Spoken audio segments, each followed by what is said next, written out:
जी तो जनाब आग लगी पड़ी है पिछवाड़े में, लेकिन पाकिस्तानी प्लेयर्स की ड्रामेबाजियां और इनकी मस्तियां खत्म होने का नाम ही नहीं ले रही हैं। शाहीन अफरीदी की एक वीडियो वायरल हो रही है जिसमें शाहीन अफरीदी बाबर आजम के साथ छेड़छाड़ करते हुए नजर आ रहे हैं। और इस वीडियो में शाहीन अफरीदी बाबर आजम को बोल रहे हैं जिम्बू जिम्बू, ओ जिम्बू। जिम्बू आपने सुना होगा ना, बाबर आजम को ट्रोलर जो है वो ट्रोल करने के लिए जिम्बाबर बोलते हैं या जिम्बू बोलते हैं। लेकिन अब बाबर आजम के टीममेट शाहीन अफरीदी एक वीडियो में जो है बाबर आजम को जिम्बू जिम्बू मैच के दौरान पुकारते हुए नजर आए। जब नहीं सुना तो फिर ऊंची आवाज में उन्होंने ऐसे भी किया, जिम्बू जिम्बू। जो वीडियो अभी मैं आपको दिखा रहा हूं इसमें जो वॉइस है वो शाहीन अफरीदी की वॉइस नहीं है, ठीक है। लेकिन शाहीन अफरीदी ने जो लिपसिंग किया ना, उससे आपको समझ आ जाएगा कि शाहीन अफरीदी क्या कह रहे हैं, ठीक है। और जो वीडियो में वॉइस है ये किसी और बंदे ने जो है वो वॉइस अपनी लगाई हुई है, और बिल्कुल शाहीन अफरीदी जो मुंह से कह रहे हैं ना उसके साथ उसने मैच किया हुआ है। आप मैं समझा नहीं पा रहा आपको, आप वीडियो देखेंगे ना शायद आपको समझ आ जाए कि वाकई में शाहीन अफरीदी यार ऐसा ही कुछ कह रहे थे, शायद ऐसा ही कह रहे थे। ये वीडियो आप देख लें फिर बात करते हैं। Zimbu, Zimbu, Zimbu, Zimbu, Zimbu. जी तो आपने ये वीडियो देखी और सुना भी आपने कि शाहीन अफरीदी के लिप्स आपने देखे, वो जिस तरह से जिस अंदाज में बोल रहे थे ना, मुझे तो कम से कम ऐसा ही लगा कि यार शाहीन अफरीदी ने जिम्बो जिम्बो ओ जिम्बो की आवाजें लगाई हैं, ठीक है। और वैसे जैसे बाबर आजम को कुछ लोग जिम्बाबर वगैरह बोलते हैं, शाहीन अफरीदी को भी कोई सोफा बोलता है, कोई लंगड़ा बोलता है, आगे से बाबर आजम भी ये कह देते हैं अरे ओ लंगड़े क्या मसला है, फिर क्या होता।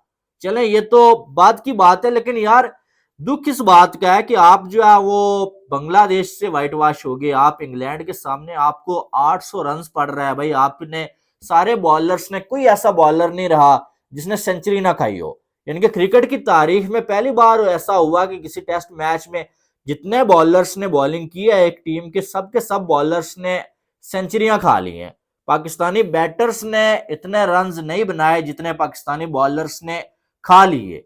लेकिन उसके बाद भी ये ड्रामेबाजियां और मस्तियां जो है इनकी खत्म होने का नाम ही नहीं ले रही हैं।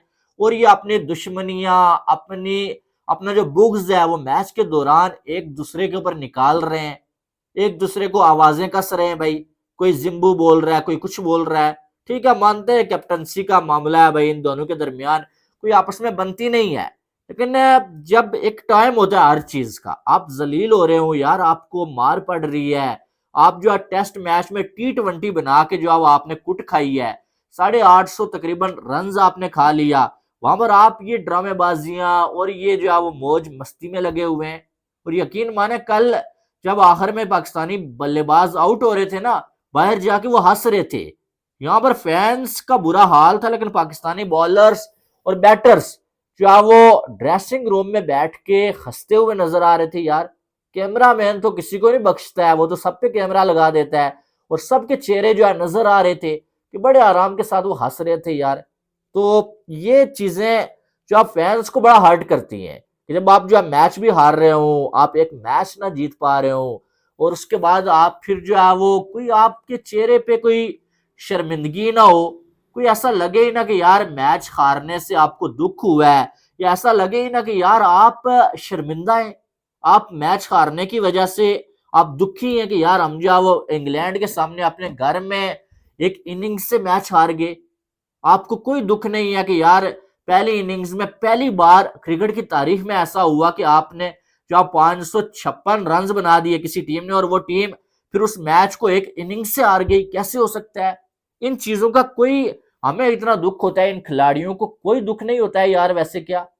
यानी कि कोई सेल्फ रिस्पेक्ट नाम की कोई चीज होती है ना, पूरी दुनिया आप पे थू थू कर रही है, पूरी दुनिया जो है वो आपको क्या क्या बोल रही है, और इनको शर्म नहीं आ रही है। ये मैच के दौरान ये ड्रामेबाजियां कर रहे हैं, मैच के बाद इन्होंने रंडी रोना शुरू कर देना है, और मैच के दौरान एक दूसरे को नाम से पुकार रहे हैं, एक दूसरे का नाम बिगाड़ रहे हैं, कोई जिम्बू बोल रहा है, कोई कुछ बोल रहा है। और शाहीन अफरीदी का एटीट्यूड ही सबसे बड़ा मसला है। आप देखें कि इसकी परफॉर्मेंस क्या है, इसकी पेस, इसकी स्पीड जो है वो 125 130 पर आ चुकी है, 140 3 साल से पहले ये कर रहा होता था।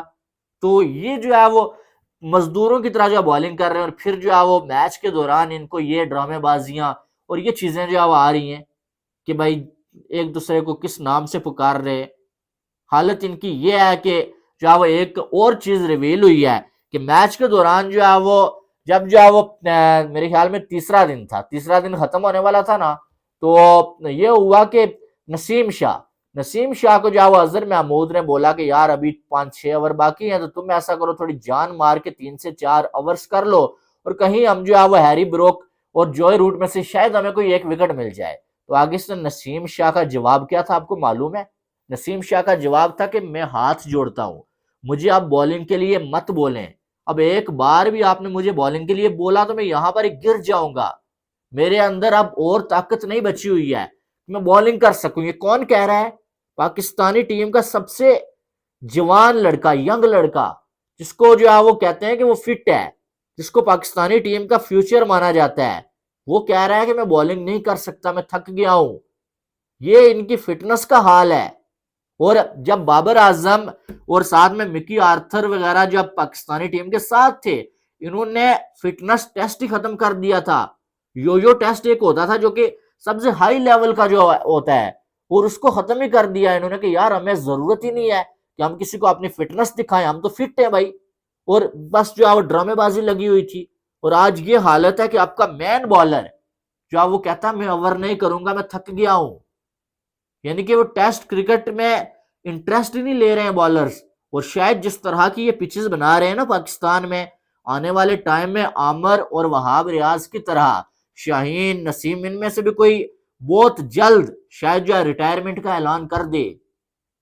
मैं आपको बता रहा हूं, पहले से बता रहा हूं कि आने वाले दिनों में शायद कोई हमारा बॉलर ये फैसला कर ले। आपने ये बात याद रखनी है, जब ऐसा कुछ हुआ तो आपने कमेंट करके बताना है कि आपने बोला था। मुझे ये खुशबू आ रही है कि आने वाले दिनों में हमारा कोई बॉलर टेस्ट से रिटायरमेंट का ऐलान कर देगा, और उसका जिम्मेदार कौन होगा? आगे आपके पास जो है वो बॉलर्स ही नहीं है, और जो हैं उनको भी आप जो है वो फटा पिचेस बना के जो है उनकी ऐसी की तैसी कर रहे हैं। वैसे भी उनसे बॉलिंग हो नहीं रही है, और ऊपर से आप उनको कुटवाने में कोई कसर बाकी नहीं छोड़ रहे हैं। अब ये हालत है कि पोलियो के मरीज बने हुए हमारे बॉलर्स। एक दौर था हमारे बॉलर्स को रिश्वत देने की कोशिश हुआ करती थी, आमिर को, आसफ को दी गई थी कि यार आप नो बॉल करें, आप अच्छी बॉलिंग ना करें, क्योंकि तब हमारी क्वालिटी बॉलिंग थी। लेकिन अब वो वक्त है कि अब कुछ देने की जरूरत ही नहीं है, ऐसे ही हमारी बॉलिंग तबाह है। वो जो बुकी थे वो आप देखते होंगे तो यार वो हंसते होंगे कि यार ये क्या हो गया इनकी बॉलिंग को। डाउनफॉल तो असली ये है कि एक टाइम में बुकी जो है वो पैसे देते थे कि पाकिस्तानी बॉलर्स अच्छी बॉलिंग ना करें, और अब बगैर पैसों के खुद ही तबाह हो चुकी है पाकिस्तान की बॉलिंग। कोई उन्हें जो है वो ऐसा लगता है कि कोई गली मोहल्ले के बॉलर्स लगे हुए हैं, कोई मजदूर लगे हुए हैं। और स्पिन बॉलर्स तो आप ये कह दो कि उनकी हस्ती मिटा दी गई है पाकिस्तान में। अबरार अहमद अब मुझे नहीं लगता है कि आने वाले टाइम में खेलेगा, और उसने ये बहाना ही किया हुआ था, ये बहाना किया हुआ था मुझे बुखार है भाई, मैं चल नहीं सकता, फिर नहीं सकता। असल में उसे मालूम था कि एक दिन में 172 खा लिए तो अगले दिन में 172 और खा लूंगा, अगले दिन में उल्टा वो बेसबॉल खेलेंगे। तो इसलिए उसने बहाना बना दिया, थोड़ी चालाकी करके वो बच ही गया। लेकिन ये जो ड्रामेबाजियां लगी हुई है ना, ये कोई समझ से बाहर है, मेरी समझ से बाहर है। क्या बोलूं मैं? बहरहाल आपकी क्या राय है इसके हवाले से, वो आपने कमेंट बॉक्स में बताना है। बाकी वीडियो को लाइक और चैनल को सब्सक्राइब करिएगा। मिलते हैं नेक्स्ट वीडियो में, आपने बहुत सारा ख्याल रखिएगा। Love you all, Allah Hafiz.